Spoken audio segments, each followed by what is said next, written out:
লোক তার বউ বাচ্চাকে মারার জন্য দরজা ভাঙার চেষ্টা করতেছিল, আর ওদিকে তার বউ বাচ্চা খুবই ভয় পাচ্ছিল, কারণ সে অনেকটা সাইকো টাইপের হয়ে গিয়েছিল।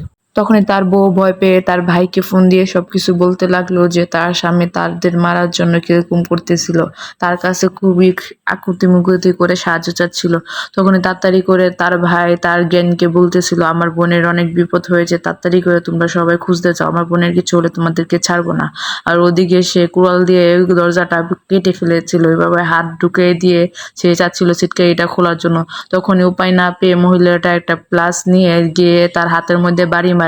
এই সময় বাড়ি মারার পরে সে ভয় পেয়ে তার হাতের থেকে প্লাস পড়ে যায়। তখনই তারা মা মেয়ে মিলে ভারী একটা অর্ড্রপ এনে দরজার পাশে দিতে চায়, আর তখনই তার মা অজ্ঞান হয়ে পড়ে যায়, কারণ তার একটি অসুখ আছে, এই অসুখের ওষুধ না খেলে সে মারা যেতে পারে। লাস্ট পর্যন্ত তাদের কি হয় দেখার জন্য চ্যানেলটি সাবস্ক্রাইব করে দেন, আর একটি লাইক করে দেন, কমেন্ট করে